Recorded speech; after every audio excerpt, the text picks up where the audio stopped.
Bonjour et bienvenue sur Next Gen Manufacturing. Alors aujourd'hui, on va s'attaquer à un sujet qui peut faire un peu peur, les réclamations clients. Mais on va voir ensemble comment transformer ce qui ressemble à un problème en un véritable atout pour l'entreprise. C'est parti. Alors, un problème ou un cadeau? La question peut paraître provocante, mais c'est vraiment la clé de tout.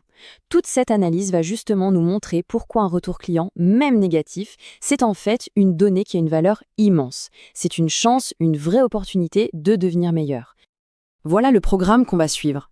D'abord, on va voir la réclamation comme une opportunité. Ensuite, on se penchera sur les 48 premières heures, qui sont critiques.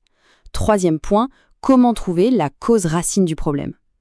Puis, l'importance de bien communiquer, de boucler la boucle. Et enfin, on verra comment tout ça remonte jusqu'au tableau de bord. C'est un parcours complet pour transformer une potentielle crise en un vrai processus d'amélioration. C'est parti pour la première section, la réclamation comme une opportunité.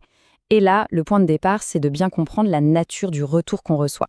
Parce que, attention, tous les retours ne se valent pas. Alors, il y a d'abord ce qu'on appelle l'alerte client. C'est quoi? C'est un premier signal, un retour d'information sur un petit souci ou un truc qui pourrait devenir un problème. On le suit, on le monitore, mais ça ne déclenche pas encore la grosse artillerie. C'est un avertissement en quelque sorte.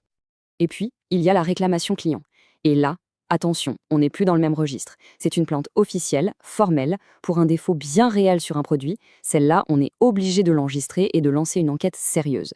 C'est le vrai signal de départ pour une réponse structurée. On passe à la deuxième section, les 48 premières heures. Une fois qu'une réclamation est officiellement enregistrée, un compte à rebours se met en marche. Et croyez-moi, ces premières heures sont absolument décisives. 48 heures, c'est la fenêtre d'action. L'objectif, il est double. D'abord, contenir le problème et surtout, s'assurer qu'aucun autre produit défectueux ne puisse arriver chez le client ou chez d'autres clients. C'est une course contre la montre. Alors concrètement, ça se traduit par deux actions immédiates qui ne sont absolument pas négociables.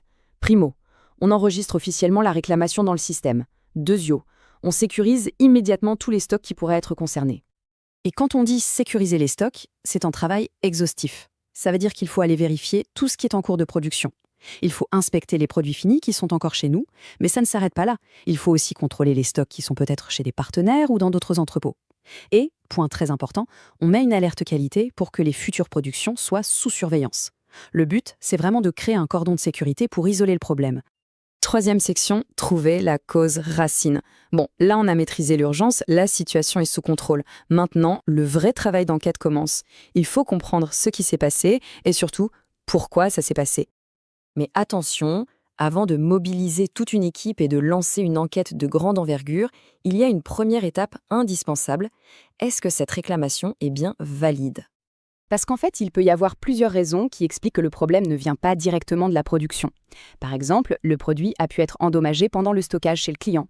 Ou alors, le client a de nouvelles exigences, mais il ne les a pas communiquées. Le produit peut être aussi tout simplement trop vieux, plus d'1 an. Ou encore, c'était un risque qu'on avait déjà identifié et dont on avait parlé. Dans ces cas-là, bien sûr, il faut en discuter de manière très transparente avec le client. Bon, imaginons que la réclamation est validée. Là, on sort l'artillerie lourde, la méthode de référence dans l'industrie pour ce genre de situation. La méthode 8D. C'est une démarche super structurée qui se fait en équipe et qui est conçue non seulement pour corriger le problème, mais surtout pour l'éliminer une bonne fois pour toutes. Et le point absolument fondamental du 8D, c'est que ce n'est jamais le travail d'une seule personne. C'est une démarche d'équipe. On va donc monter un groupe de travail avec des gens de la qualité, bien sûr, mais aussi des méthodes, de la production et de tout autre service qui pourrait être concerné. L'idée, c'est d'avoir toutes les compétences et surtout l'autorité nécessaire pour prendre des décisions et les appliquer. Section 4, boucler la boucle de la communication. C'est un point absolument essentiel. On a beau trouver la cause racine et mettre en place les meilleures actions du monde, si on ne communique pas, ça ne sert presque à rien. Résoudre le problème, c'est une chose. Rétablir la confiance, ça passe par la communication. J'adore cette citation. Le plus grand problème de la communication, c'est l'illusion qu'elle a eu lieu. Ça résume tout. Dans le cas d'une réclamation, le silence est le pire ennemi. Pour le client, pas de nouvelles, ça ne veut pas dire bonne nouvelle. Ça veut dire ils ne font rien. Et c'est là que la confiance se brise. Alors, Pour éviter ça, on met en place un calendrier de communication très strict. Sous 48 heures, on doit envoyer au client la preuve qu'on a bien contenu le problème. 10 jours plus tard, on lui fournit une première analyse UID avec les causes probables et le plan d'action. Et enfin, au bout d'un mois, on envoie le rapport final, complet, avec la preuve que toutes les actions sont bien en place. C'est cette discipline qui montre le professionnalisme et qui rassure. Allez, on arrive à la dernière section. Maintenant, on va prendre un peu de hauteur et voir comment une simple réclamation, au final, vient nourrir tout le système de gestion de la performance de l'entreprise. En fait, il faut voir chaque réclamation comme une donnée, une information précieuse qui s'intègre dans une vision beaucoup plus large. Le but ultime, c'est de sortir du mode pompier, où on réagit aux problèmes, pour passer à un mode architecte, où on améliore le système de manière proactive pour que les problèmes n'arrivent plus. Et pour piloter tout ça, on utilise des tableaux de bord, des scorecards clients. On y suit des indicateurs de performance clés, les fameux KPIs. Par exemple, l'OTD, On Time Delivery, pour savoir si on livre à l'heure, et l'OQD, On Quality Delivery, pour savoir si ce qu'on livre est conforme. On se fixe une cible et on mesure le résultat chaque mois.